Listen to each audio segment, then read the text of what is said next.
ఓం నమో భగవతే వాసుదేవాయ. అందరికీ నమస్కారం.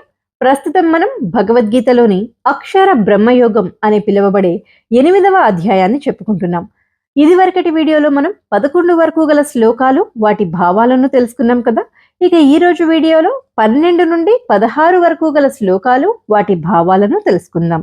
ఇదివరకటి వీడియోను ఎవరైనా చూడాలనుకుంటే 8వ అధ్యాయం యొక్క పార్ట్ 1, పార్ట్ 2 రెండు కూడా డిస్క్రిప్షన్లోను కమెంట్స్లోను లింక్ ఉంది, దయచేసి గమనించండి. ధన్యవాదాలు. ఓం శ్రీకృష్ణ పరమాత్మనే నమః. హరే కృష్ణ కృష్ణ కృష్ణ హరే హరే. జై శ్రీకృష్ణ. ఇప్పుడు మనం అక్షర బ్రహ్మయోగం అని పిలువబడే 8వ అధ్యాయంలోని 12, 13 శ్లోకాలు, వాటి భావాలను తెలుసుకుందాం. సర్వద్వారాణి సంయమ్య మనోహృదిరుధ్య చ మూర్ధ్నాధాయాత్మనః ప్రాణం ఆస్థితో యోగధారణం. 13వ శ్లోకం. ఓం మిత్యేకాక్షరం బ్రహ్మ వ్యాహరన్ మామనుస్మరన్ యః ప్రయాతి త్యజన్ దేహం సయాతి పరమాంగతిం. ఈ శ్లోకాలకు భావం: ఇంద్రియాలన్నింటినీ నిగ్రహించి మనసుని హృదయస్థానం నందు నిలిపి ప్రాణంను తలస్థానంలోకి లాగి వ్యక్తి ఏకాగ్రతతో యోగ ధ్యానంలో స్థితుడై ఉండాలి.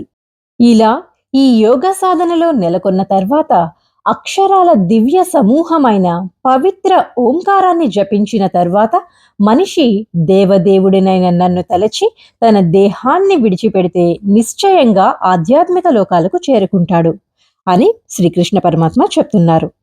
8వ అధ్యాయంలోని 14వ శ్లోకం. అనన్యచేతాః సతతం మోహం స్మరతి నిత్యసహః తస్యాహం సులభః పార్థ నిత్యయుక్తస్య యోగినః. ఈ శ్లోకానికి భావం: ఓ పార్థ, అనన్య భక్తి భావముతో చిత్తమును నాయందే నిలిపి క్రమం తప్పకుండా నన్ను నిరంతరం స్మరించేవారికి అతని స్థిరమైన భక్తియుత సేవ కారణంగా నేను సులభంగా లభిస్తాను అని భావం. అక్షర బ్రహ్మయోగంలోని 15వ శ్లోకం.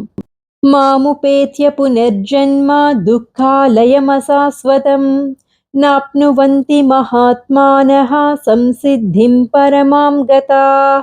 పరమసిద్ధిని పొందిన మహాత్ములు నన్ను చేరిన తర్వాత దుఃఖాలకు నిలయమైన ఈ ప్రపంచంలో మళ్లీ జన్మించరు అని శ్రీకృష్ణ పరమాత్మ చెప్తున్నారు. ఇప్పుడు 16వ శ్లోకం మరియు భావం తెలుసుకుందాం. ఆ బ్రహ్మ భువనాల్లోకాః పునరావర్తినోర్జున మాముపేత్యతు కౌంతేయ పునర్జన్మ న విద్యతే. ఈ శ్లోకానికి భావం: ఓ కౌంతేయ, ఈ భౌతిక జగత్తులోని అత్యున్నత లోకము నుండి అధమ లోకం వరకు అన్నీ నిరంతర జన్మ మృత్యువులు కలిగే దుఃఖమయ ప్రదేశాలే.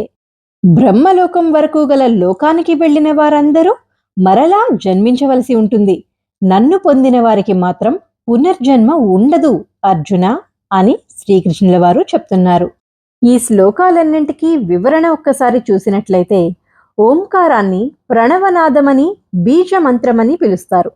భగవంతుడు మొట్టమొదట శబ్దమును సృష్టించాడు. ఆ శబ్దం నుండి ఆకాశాన్ని సృష్టించి ఆ తర్వాత మిగతా సృష్టి చేయడానికి ముందుకెళ్లాడు అని వేద శాస్త్రాలు చెప్తున్నాయి. ఈ సృష్టికి మూల శబ్దమే ఈ ఓంకారం. శరీరం మరణ సమయంలో ఉన్నప్పుడు భగవంతుడిని స్మరిస్తూ ఓంకారాన్ని పలికేవారు ముక్తిని పొందుతారు మరియు వారికి పునర్జన్మ ఉండదు అని శ్రీకృష్ణ పరమాత్మ చెప్తున్నారు. ఎందుకంటే వారు పరిపూర్ణతను సాధించారు కనుక అని ఆయన వివరిస్తున్నారు. ఇక ఈరోజు వీడియోలో 12 నుండి 16 వరకు గల శ్లోకాలు, వాటి భావాలు తెలుసుకున్నాం కదా.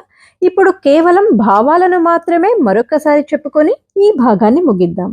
ఓ అర్జున, అన్ని ఇంద్రియ ద్వారాలను మూసేసి మనస్సుని హృదయస్థానం నందు నిలిపి ప్రాణాన్ని తలస్థానంలోకి లాగి వ్యక్తి ఏకాగ్రతతో యోగ ధ్యానంలో స్థితుడై ఉండాలి.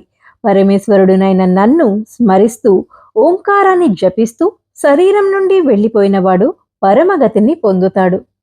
ఓ పృథక్కుమారా, క్రమం తప్పకుండా నన్ను నిరంతరం స్మరించేవానికి అతని స్థిరమైన భక్తియుత సేవ కారణంగా నేను సులభంగా లభిస్తాను. పరమ సిద్ధిని పొందిన మహాత్ములు నన్ను చేరిన తర్వాత దుఃఖాలకు నిలయమైన ఈ ప్రపంచంలో మళ్ళీ జన్మించరు.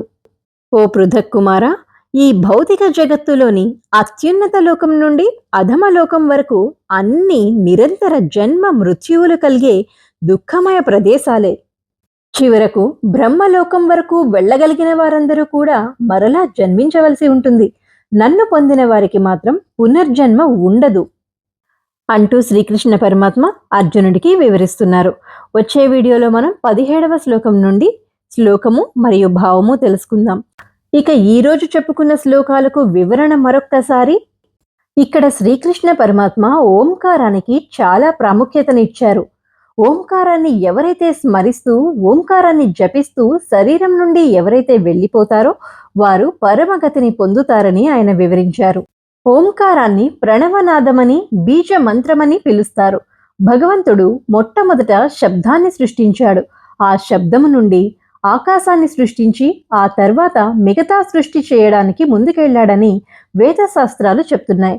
ఈ సృష్టికి మూల శబ్దమే ఓంకారం. శరీరం మరణ సమయంలో ఉన్నప్పుడు భగవంతుడిని స్మరిస్తూ ఓంకారాన్ని పలికేవారు ముక్తిని పొందుతారు మరియు వారికి పునర్జన్మ ఉండదు. ఎందుకంటే వారు పరిపూర్ణతను సాధించారు కనుక అని శ్రీకృష్ణ పరమాత్మ చాలా అద్భుతంగా ఓంకారం యొక్క ప్రాముఖ్యతను వివరించారు. తదుపరి శ్లోకంలో కృతయుగం, త్రేతాయుగం, ద్వాపరయుగం, కలియుగం మొదలైన యుగాల గురించి వివరించడం జరిగింది. అది మనం వచ్చే వీడియోలో తెలుసుకుందాం. అంతవరకు సెలవు. మన వీడియోలను ఎవరైనా చూడాలనుకుంటే డిస్క్రిప్షన్లోను కమెంట్స్లోను లింక్ ఉంది, దయచేసి ఓపెన్ చేసి చూడగలరు. అలా కాక మన ప్లేలిస్ట్లోకి వెళ్తే భగవద్గీత అన్ని అధ్యాయాలు ఏ అధ్యాయానికి ఆ అధ్యాయం విడదీసి ప్రతి వీడియో పార్ట్ ఉన్నాయి. ఎవరు కావాలంటే వాళ్ళు చూడగలరు. ధన్యవాదాలు. హరే కృష్ణ కృష్ణ కృష్ణ హరే హరే. జై శ్రీకృష్ణ.